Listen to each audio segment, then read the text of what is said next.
Tyberos the Red Wake allowed his gene seed to be tested. It came back clean. He's reportedly undergoing the Rubicon Primaris, a procedure no Primarch would ever need. So if he's not a lost Primarch, what is he?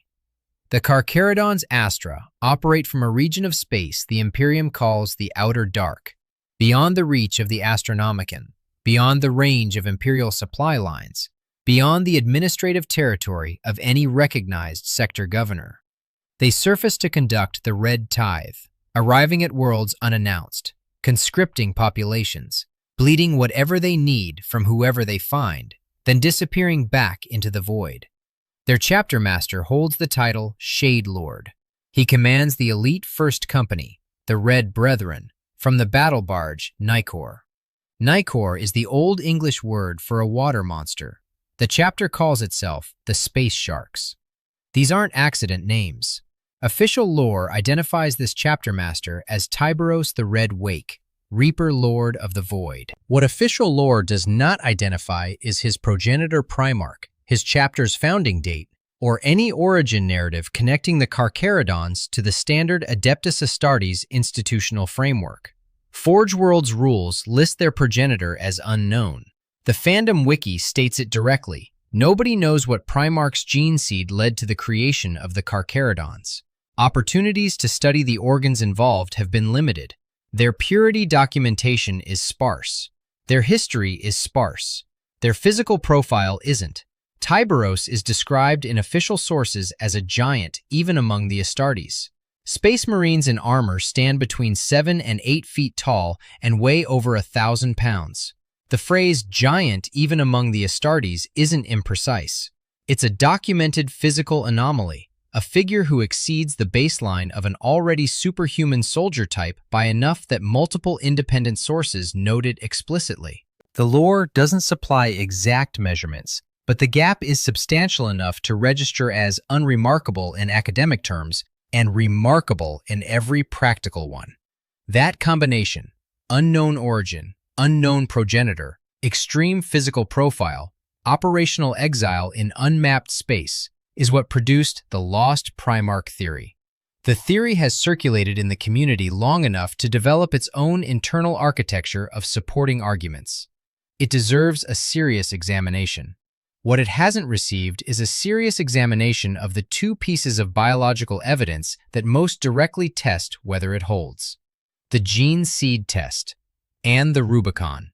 During the Badab War in 910 M41, the Inquisition had a rare opportunity to examine Tyberos's biology directly. He submitted personally to psychic probing and gene sampling conducted by the Inquisitor Legate staff, not as a prisoner, but as part of establishing his legitimate standing as chapter master via notices patent from the High Lords of Terra.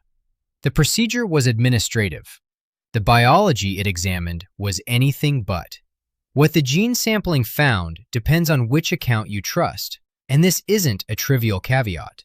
Community analysis, drawing on Badab war texts, describes the result as pure, a magos biologos assessment that the gene seed carried features consistent with Ravengard stock, without markers indicating chaos corruption or gross mutation.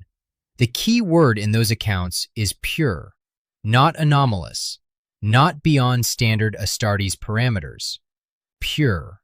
At least one other account characterizes the finding from that same 910.m41 examination as Ravengard stock with severe mutations, which isn't what clean looks like. Both descriptions can't simultaneously be accurate, which means the primary text is doing something ambiguous that different readers are interpreting through different frames. Both accounts agree on the critical structural point. The gene seed examined registered as Astartes pattern biology. Whether clean or mutated, whether consistent with Ravengard or significantly deviated from it, the subject fell within the recognizable range of Space Marine genetic material. The Inquisitor Legate staff ran their assessment and produced a result that allowed them to issue the notices patent. Tyberos's biology satisfied a procedural compliance requirement. That's what the test was built to determine. What gene seed purity tests actually measure is where this analysis needs to spend a moment. because the distinction is doing most of the work in this debate. The examination Imagos Biologos runs on an Astartes subject isn't a comprehensive biological investigation of everything unusual about the subject. It's a targeted check. Does this gene seed match a known reference lineage, and does it show signs of chaos corruption or catastrophic mutation? The test compares against stored reference samples. It's looking for membership in a recognized category, and for the specific failure modes, primarily chaos taint and gross instability, that would disqualify the subject from continued service. What it doesn't test for is biological grade. A compliance check isn't asking whether this Space Marine's biology exceeds the standard Astartes template. It's asking whether this biology is Astartes pattern or corrupted. Those are entirely different questions, and the test that ran in 910.m41 was built to answer the second one, not the first. Apply that distinction to the Primarch hypothesis. A Primarch's biology isn't Space Marine biology scaled upward. Primarchs are a separate engineered category, the source templates from which all Space Marine gene seed is ultimately derived. If a Primarch submitted their biology to an Astartes purity test designed to check against stored reference samples and flag chaos corruption, the test might return a positive match. Primarch biology contains everything in the Astartes template and more. But contains the Astartes template as a subset isn't the same as indistinguishable from standard Astartes biology. A sufficiently sophisticated analysis should detect the difference. Whether the 910.m41 examination was that sophisticated is the honest question. An Inquisitor legate processing administrative paperwork to confirm a chapter master's legitimacy through notices patent is running a compliance check, not a deep biological investigation. A Magos Biologos conducting that kind of examination is checking boxes. The test that returned a clean or near clean result might not have been capable of detecting Primarch-grade biology even if it was present. That's the gap in the skeptic argument, and intellectual honesty requires stating it directly. A clean test result does not conclusively rule out Primarch status. It rules out chaos corruption and gross mutation. It confirms membership in a recognizable Astartes category. Whether something beyond that category was also present is a question the test wasn't built to answer. The gene seed test is genuinely ambiguous. It doesn't confirm the Primarch theory. It doesn't eliminate it. What it does is leave the theorists exactly where they started, with a hypothesis the available biological evidence neither supports nor destroys. That matters because the second piece of evidence isn't ambiguous at all. The Rubicon Primaris is the surgical procedure through which a firstborn Space Marine, an Astartes created through the original multi-stage implantation process, is upgraded to Primaris standard. Belisarius calls Primaris enhancement adds 3 organs the original process didn't include: the Magnificat, which controls development and increases strength, the Belisarian furnace, which generates a physiological emergency response capable of providing a surge of adrenaline and regenerative capacity in near-death scenarios, and the Cordis. The procedure carries significant mortality risk. It's irreversible. It exists because firstborn Space Marines were biologically incomplete relative to the Primaris warriors' call produced during the Ultima founding. Smaller, less resilient, drawing on a less fully realized genetic template. Every one of those additions closes a gap. The gap between what Call determined the Emperor originally intended for Space Marines and what the original Astartes process actually produced. Firstborn Astartes, under this model, are incomplete versions of what Call had the data to build properly. The Rubicon Primaris is the mechanism for closing that incompleteness. It's also exclusively applicable to firstborn Space Marines. Primaris Marines created from the beginning through Call's enhanced process don't undergo the Rubicon. They're already built to the higher standard. The Rubicon exists specifically to bring one category of Space Marine closer to what another category already is. And the ceiling that Primaris Marines are built toward remains categorically below what a Primarch represents. A Primarch doesn't cross the Rubicon, not because the procedure would harm them, Not because it's forbidden. A Primarch doesn't cross the Rubicon because the procedure exists to bring ordinary Space Marines closer to Primarch-grade biology. The Rubicon Primaris is, in functional biological terms, a process for making firstborn Astartes more Primarch-adjacent. If you are a Primarch, you already are what the Rubicon is reaching toward. The procedure does nothing for you. It's the biological equivalent of installing navigation aids on a vessel that was designed to set the course everyone else is trying to follow. Community consensus reached this conclusion quickly and stated it flatly. The most widely circulated response to GW's narrative signals placing Tyberos on a Rubicon trajectory was a declarative, not a question. No Primarch would have to do that. A lore discussion thread analyzing whether a loyalist Primarch could theoretically undergo the Rubicon returned the same finding in essentially every response. The procedure would be irrelevant to Primarch physiology. It wouldn't enhance their capabilities. It would be biologically redundant, applied to someone who is already the source material the Primaris template derives from.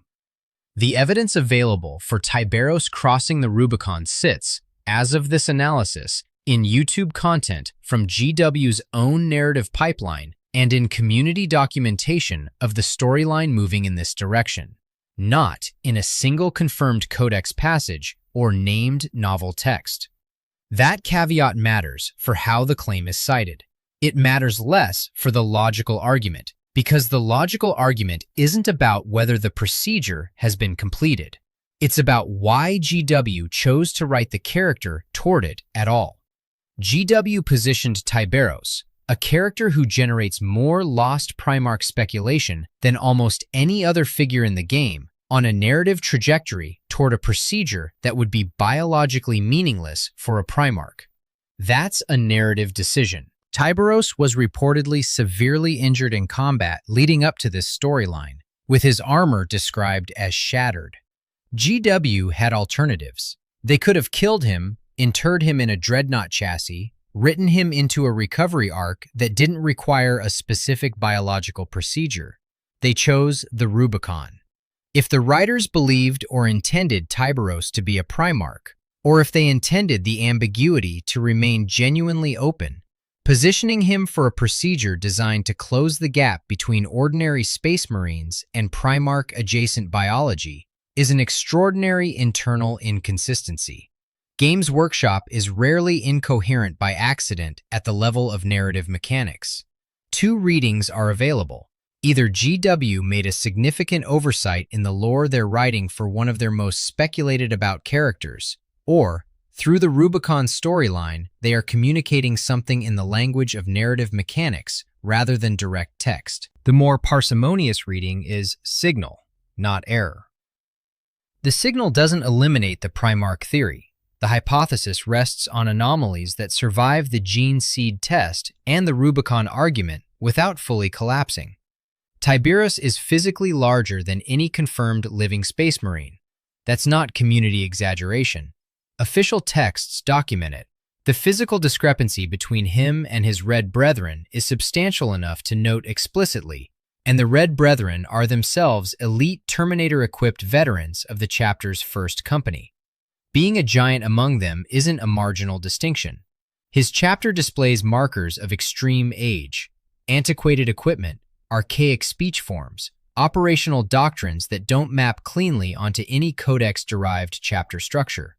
Their Red Tithe treats standard Imperial recruitment frameworks as essentially irrelevant. They don't answer to sector governors. They emerge, complete their operation, and vanish. Nobody knows where they were for most of 10,000 years. The Outer Dark isn't mapped. The Carcharodons don't produce records between their periodic returns to Imperial space. Their history before the Badab War is effectively blank. Against that backdrop, the Lost Primarch theory generates a narrative that clicks into place.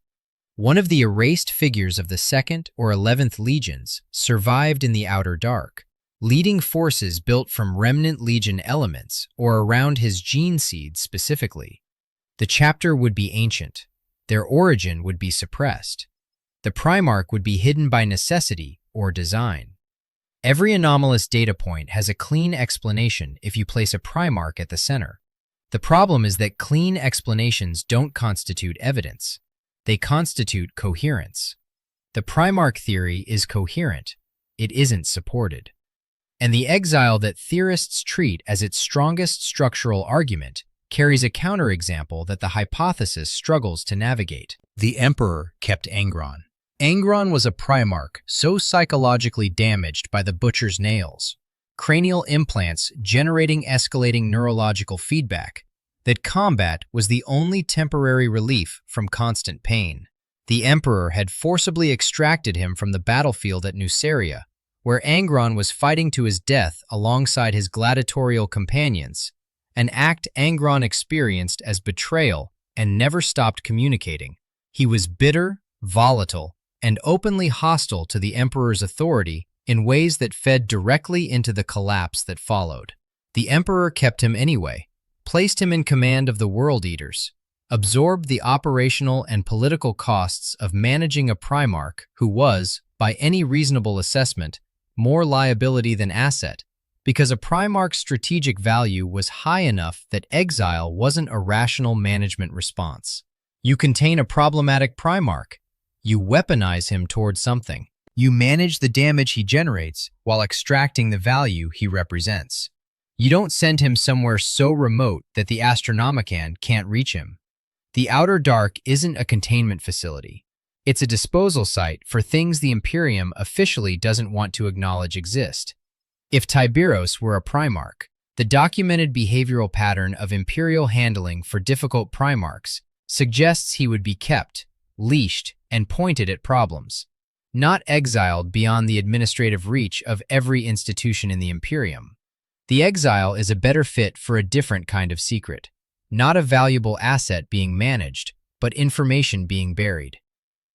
The Emperor created Thunder Warriors to conquer Terra. They predate Space Marines by the length of an era. Organized into approximately 20 regiments of no more than a few hundred warriors each, they were the most capable soldiers the Emperor had yet built. Larger than Space Marines, stronger, faster to produce, and fundamentally incompatible with the Imperium that the Unification Wars were supposed to create. The incompatibility wasn't a flaw. It was a design feature. Thunder Warriors were engineered with deliberately limited lifespans and psychological profiles oriented toward aggression and violence. They were weapons with timers, useful for crushing the warlords of Terra, useless in a long-term galactic empire requiring soldiers capable of sustained discipline across decades of campaign.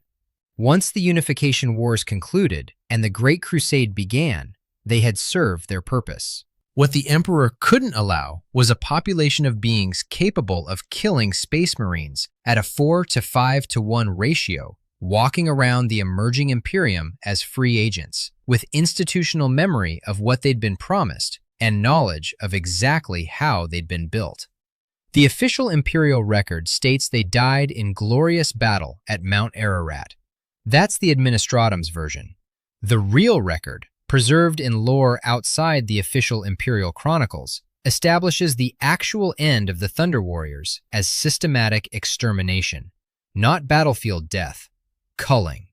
The Emperor's own forces killed them, and the Imperium built a false historical record claiming they had died heroically in the Unification War's final engagement. A deliberate falsification, constructed to cover a deliberate mass execution of the soldiers who built the Emperor's empire. That's not a minor discrepancy. A surviving Thunder Warrior wouldn't just be a biological anomaly. They would be proof that the Emperor had murdered the warriors who conquered Terra, proof that the cover story was fabricated, and proof that beings capable of killing Space Marines at overwhelming ratios were potentially still operational. That's existential information. Existential information doesn't get contained. It gets hidden. Sent somewhere Imperial records don't look. Somewhere like the Outer Dark. The capability profile makes this more than a thought experiment. The Cerberus insurrection, also recorded as the Daitar insurrection, occurred early in the Great Crusade. A group of renegade Thunder Warriors emerged and required suppression. The Emperor dispatched the 12th Legion, the Warhounds, who would later become the World Eaters. The engagement lasted roughly 5 hours. Before being destroyed, the Thunder Warriors killed 4 to 5 times their number in Astartes. Forum sources referencing Forge World Black Books suggest individual Thunder Warriors killed 10 to 20 legionnaires each before being overwhelmed.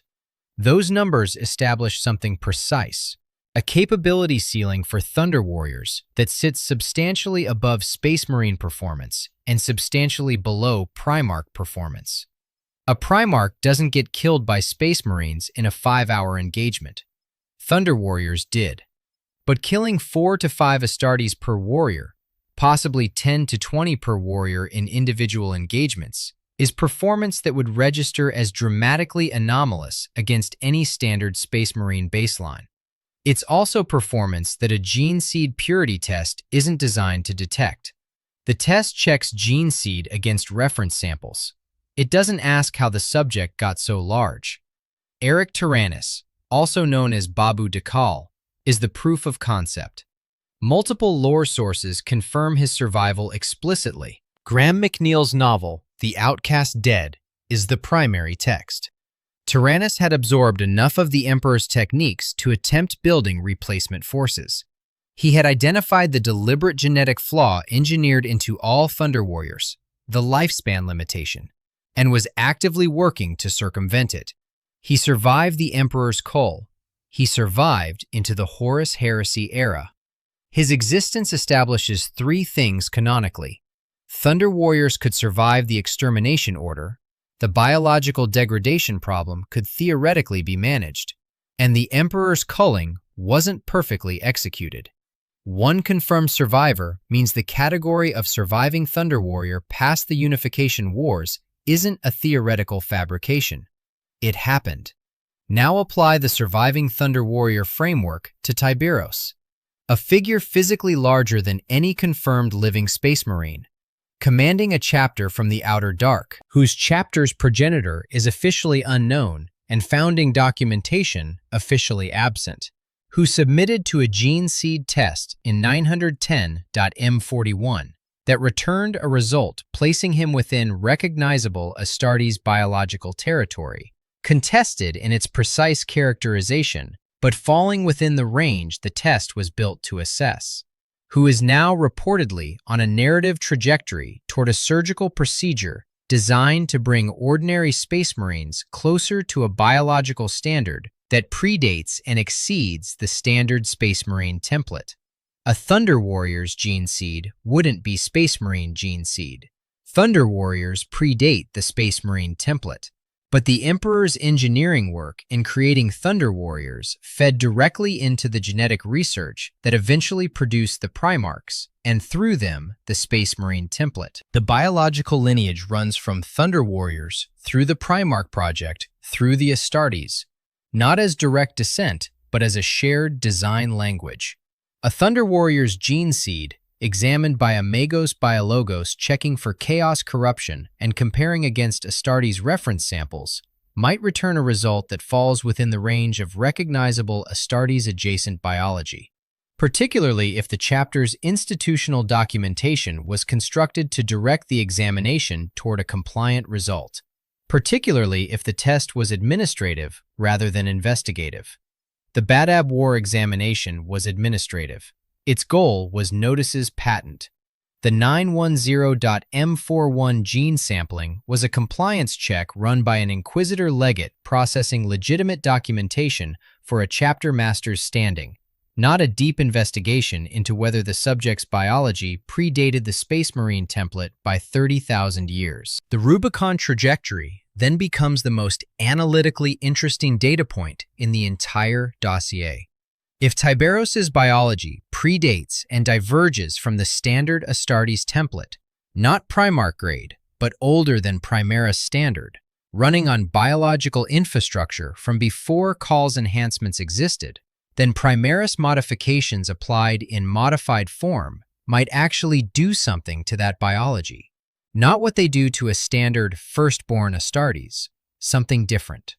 The Rubicon for a Thunder Warrior baseline wouldn't be an upgrade to a template the subject already exceeds. It would be the application of 30,000 years of subsequent Imperial biological development to a platform that never received any of it. That's speculative, but it's speculative in a direction the Rubicon trajectory supports rather than contradicts. The Primarch thesis produces a Rubicon trajectory that is simply incoherent by lore's own internal logic. The Thunder Warrior thesis produces a Rubicon trajectory that requires inference but doesn't require abandoning lore consistency to get there. Tyberos isn't the only chapter master in the 41st millennium whose biology and origin generate questions the Imperium has declined to answer officially. Asterion Moloch commands the Minotaurs. His full list of titles, Satrap of the Daedalus Crata, Bringer of Wrath, the Brazen Warlord, Spear of Judgment, isn't standard Adeptus Astartes nomenclature. It reads more like a pre-Crusade power structure's titling conventions than anything from the standard Imperial administrative framework. The Minotaurs' true origins and genetic lineage are listed as officially unknown. Their gene seed information is reportedly classified, in some accounts classified even to members of the Inquisition. And the Minotaurs serve as enforcers for the High Lords of Terra, deployed against other Space Marine chapters when the High Lords need something brutal accomplished outside normal Adeptus Astartes command structures. Standard chapter gene seed records are maintained by the Adeptus Mechanicus and accessible to Inquisitors conducting legitimate investigations. Classifying them to the Inquisition suggests either that someone with authority equal to or exceeding the Inquisition made that classification decision, or that the records simply don't exist in accessible form. Either possibility implies that the people who know what the Minotaurs are made a specific decision to prevent the people who would normally investigate them from finding out. The service arrangement compounds this. Space Marine chapters aren't supposed to function as private military instruments of the High Lords. Having a chapter with classified gene seed records operating as the High Lords' enforcement arm suggests the High Lords possess information about the Minotaurs that generates leverage, and that they use it. You don't classify gene seed records to protect a chapter from embarrassment. You classify them to preserve an information asymmetry that gives the classifying party operational control. Place that pattern next to the Carcharodons, 2 chapter masters. Neither has a confirmed progenitor. Both chapters have origins that official Imperial records can't or won't document. The Minotaurs function as High Lords' enforcers, controlled proximity, classified records, leverage made operational.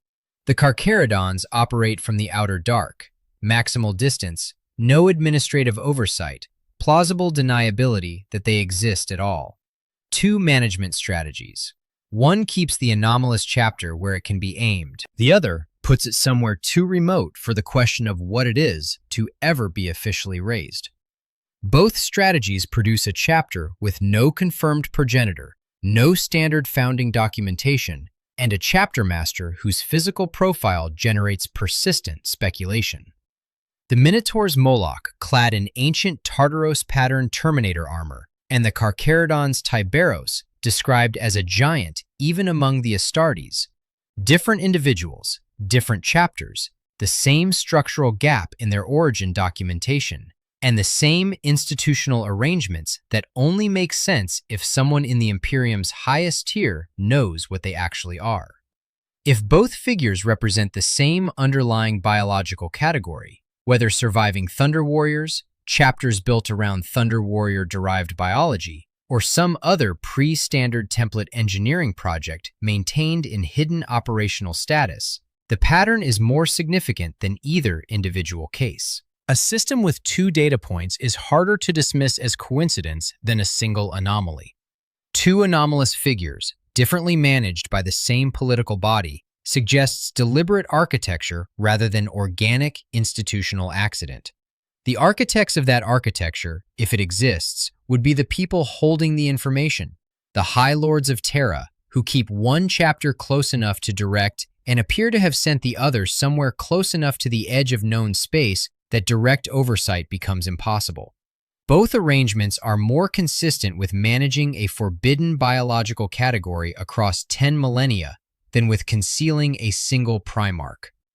The third hypothesis approaches the same anomalies from a different direction, where the Thunder Warrior framework places Tyberos' biology as fundamentally pre-Astartes. Chimeric gene seed theory explains his chapter's biology as Astartes-derived, but non-standard in a different sense. Gene seed assembled from multiple Primarch lineages rather than descending from a single source.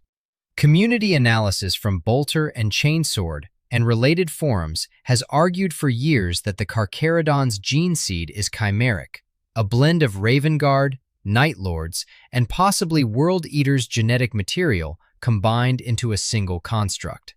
The behavioral and operational profile supports this reading in pieces.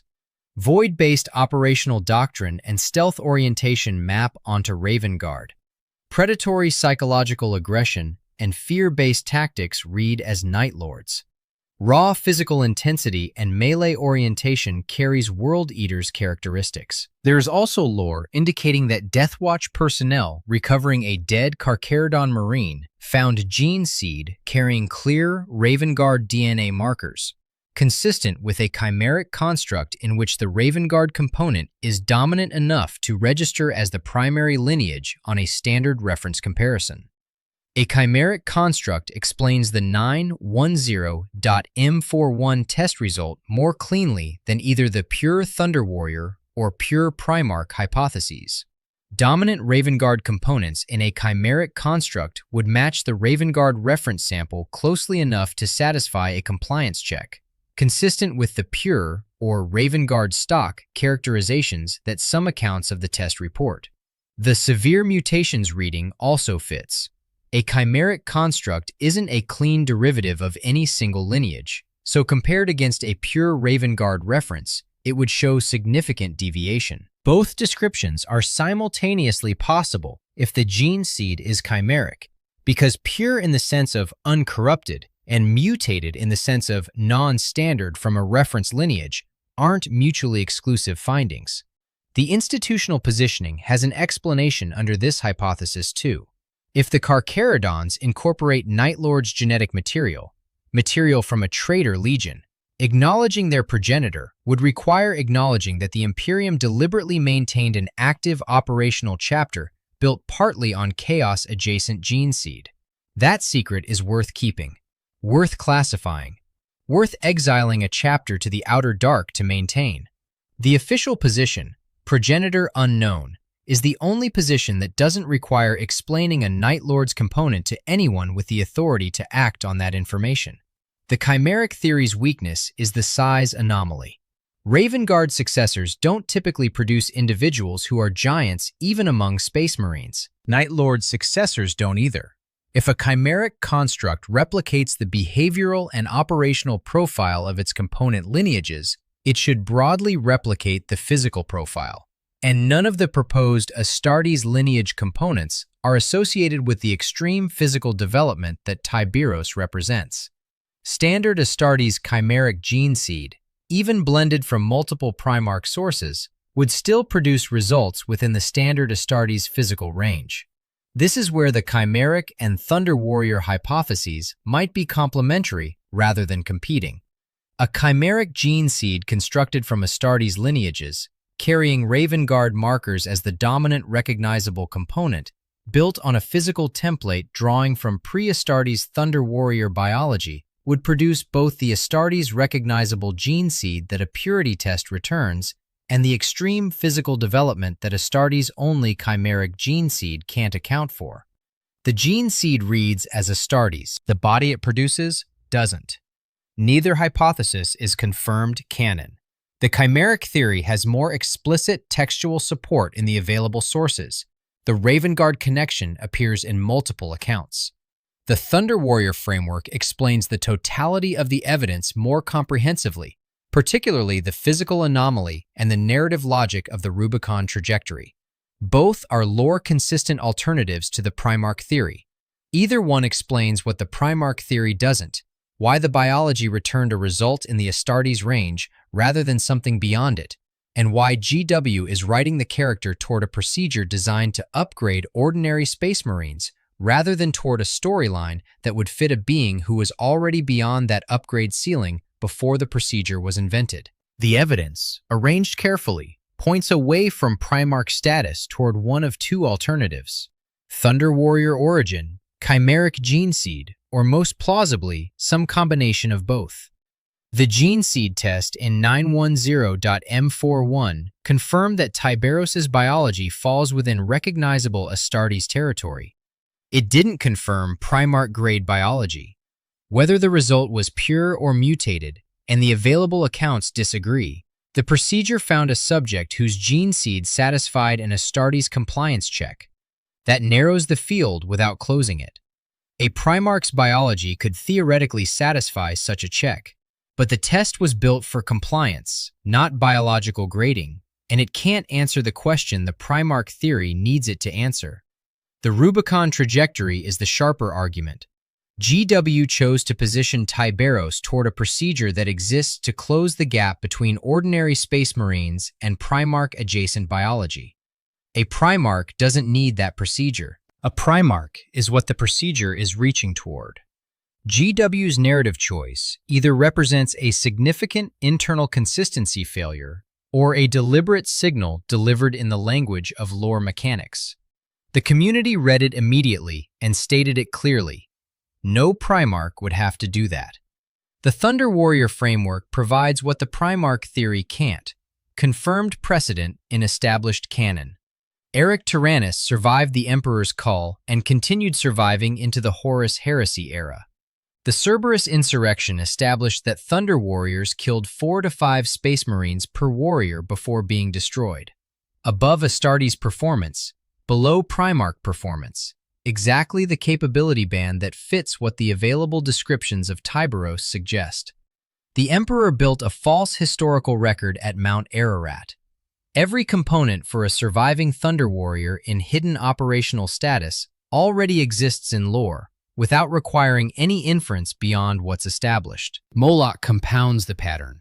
A second chapter master, second chapter with no confirmed progenitor, second institutional arrangement that only makes sense if someone with information the Inquisition doesn't possess is using that information as leverage. The High Lords hold one chapter close enough to direct. They sent the other beyond the reach of anyone who might ask official questions. Two management strategies for the same category of secret. None of this constitutes a verdict. The Primarch theory isn't dead because it's emotionally alive in ways that biology can't touch. The Emperor's history contains secrets that Inquisitor Legate purity checks can't reveal. The 2nd and 11th Legions were expunged from Imperial records so thoroughly that 10,000 years of scholarship hasn't recovered their Primarchs' names. GW has maintained that gap deliberately across every edition, across every codex update, across every lore expansion, because it serves precisely the purpose it's serving here: a permanent open door in the story that can accommodate almost anything the narrative eventually decides to walk through it. The outer dark isn't mapped. What persists there between the Carcharodons' periodic returns to Imperial space isn't documented. And Tyberos, a figure described as a giant even among giants, commanding from a void the Imperium officially pretends is empty, leading a chapter that appeared at the Badab War out of nowhere and vanished again when the fighting was done, is the kind of figure that story door was constructed for. The biology says he's not a Primarch. The narrative says he's not ordinary. Between those two statements is exactly where the community has been arguing for decades, and no honest analysis ends that argument. There's only evidence arranged carefully enough that the argument becomes more interesting than it was before. The Rubicon Primaris is the cleanest remaining test. Watch what it produces. Subscribe for more analysis like this.